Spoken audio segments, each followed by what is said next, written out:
TET TAT pass ઉમેદવારો ગાંધીનગરમાં બીજા દિવસે પણ આંદોલનના માર્ગે જોવા મળી રહ્યા છે। તે વચ્ચે મહત્વના સમાચાર રાજ્ય સરકાર તરફથી મળી રહ્યા છે। ટેટ ટાટ પાસ ઉમેદવારો માટે આગામી સમયમાં ભરતીને લઈને આ સમાચાર છે, જેમાં 3 મહિનાની અંદર રાજ્ય સરકારે ફરી એકવાર આયોજન દર્શાવ્યું છે કે આજે ઉમેદવારો વિરોધ કરી રહ્યા છે તેને ધ્યાનમાં રાખીને હવે ભરતી કરવામાં આવશે। શું કહી રહ્યા છે રાજ્ય સરકારના પ્રવક્તા મંત્રી ને આનાથી ટેટ ટાટના ઉમેદવારો સંતુષ્ટ છે તે વિશે વાત કરીશું આ વિડીયોમાં। વૈષ્ણવજન તો તેને કહીએ જે પીડ પરાઈ જાનાને રે। નમસ્કાર દર્શક મિત્રો, નવજીવન ન્યૂઝમાં આપનું સ્વાગત છે। હું છું ફૈઝાન। છેલ્લા 1.5 વર્ષથી ગુજરાતમાં ટેટ ટાટ પાસ ઉમેદવારોનું આંદોલન ચાલી રહ્યું છે। ઉમેદવારની માંગ છે કે જે જ્ઞાન સહાયક નામનું પ્રોજેક્ટ સરકાર લઈને આવી છે તેને રદ કરવામાં આવે ને કાયમી ભરતી કરવામાં આવે।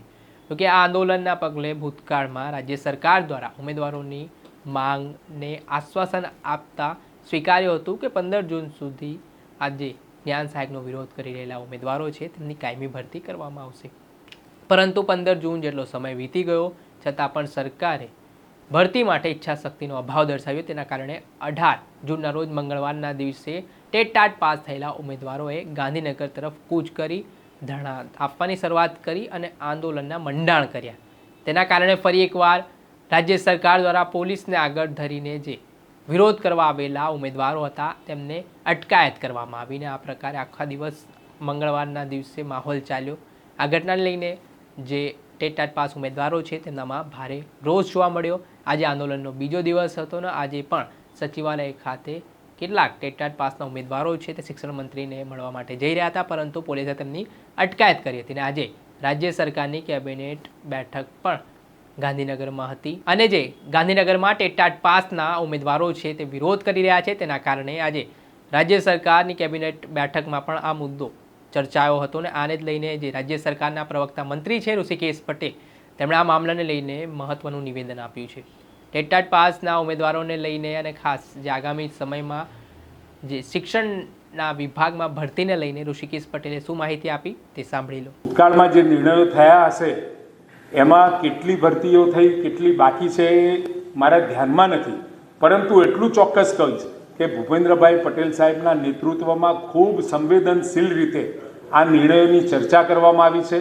આ નિર્ણયની ચર્ચા સાથે પ્રથમ તો જે કહેવાય કે ઉચ્ચતર અને માધ્યમિક શિક્ષણની અંદર ભરતીઓ પહેલાં કરવી, એ ભરતીઓ પહેલાં કરવાનો નિર્ણય એટલા માટે કર્યો છે કે ઉપર ભરતી તમે કરો અને પછી નીચે બધી જો સાથે કરવામાં આવે તો નીચેવાળાને ઉપર જવાનો, ઉપરવાળાને નીચે જવાનો સ્કોપ મળી રહે, પરંતુ ઉપર જો ભરતી પહેલાં કરી લીધી હોય તો નીચે એટલી કોમ્પિટિશન પણ ઓછી થાય અને માનો કે નીચેવાળા ઉપર જતા હોય તો નીચેની જગ્યાઓ ખાલી રહે ટેટ 1 ટેટ 2ની।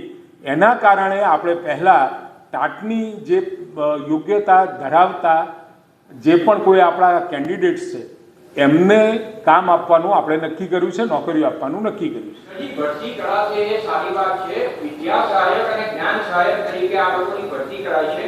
એ લોકોની મુખ્ય રજૂઆત એ છે કે આપણે જે કાયમી ભરતી માટેની જે ખાતરી આપી છે એના સંદર્ભમાં આ જે ભરતી થઈ રહી છે એમાં જ્ઞાન સહાયકને પણ આમાં જે ભરતી છે ભરતીમાં ચોક્કસ એના મેરિટ પ્રમાણે એને પણ ચાન્સ મળવાનો છે। કાયમી ભરતી થાય છે એટલે અત્યારે જ જ્ઞાન સહાયકો ચાલુ છે, જો મેરિટમાં આવતા હોય તો એમની પણ એમાં ભરતી કરવામાં આવશે। આ હતા રાજ્ય સરકારના પ્રવક્તા ઋષિકેશ પટેલ। તેમના દ્વારા માહિતી આપતા જણાવવામાં આવ્યું કે આગામી 3 મહિનાના રોજ ગુજરાતમાં શિક્ષણ વિભાગમાં 7,500 જેટલા પદો પર ભરતી કરવામાં આવશે, જેમાં માધ્યમિક અને ઉચ્ચતર માધ્યમિક વિભાગમાં ભરતી કરવામાં આવશે। સાથે જ તેમણે કહ્યું કે આમાં જ્ઞાન સહાયકના ઉમેદવારો છે તે પણ ભરતીમાં ભાગ લઈ શકે છે। હાલ આ પ્રકારે એટલું કહેતા જે ભૂતકાળમાં 5500 જેટલી ભરતીનો જે પ્રશ્ન જ્યારે પત્રકારોએ કર્યો તે પ્રશ્નનો જવાબ તેમણે આપવામાં અતિશયોક્તિ દર્શાવી।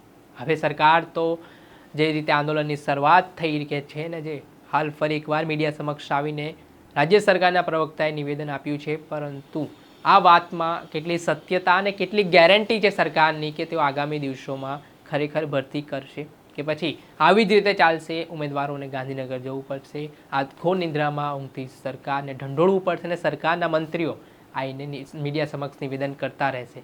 તો આગામી સમયમાં ખબર પડશે. હવે જોવું રહ્યું કે 3 મહિનાનો સમય છે તે આપવામાં આવ્યો છે ને તે તમામ ઉમેદવારો માટે 7,500 જેટલી પદ જે જગ્યા છે તેના ઉપર ભરતી કરવાની વાત કરવામાં આવી રહી છે. ત્યારે આ આંદોલનનો અંત થાય છે કે પછી આ આંદોલન છે તે હજી આગામી સમયમાં ઉગ્ર સ્વરૂપ ધારણ કરે છે તે તો આગામી સમયમાં ખબર પડશે. દર્શક મિત્રો, ત્યાર સુધીમાં બસ આટલું. આવા નવા વિડીયો સાથે આપણે માહિતગાર કરતા રહીશું. એટલે નવજન ન્યૂઝની ચેનલને આપ લાઇક કરો, સબસ્ક્રાઇબ કરો અને શેર કરવાનું ભૂલતા નહીં. નમસ્કાર. વૈષ્ણવજન તો તેને કહીએ જે પીડ પરાઈ.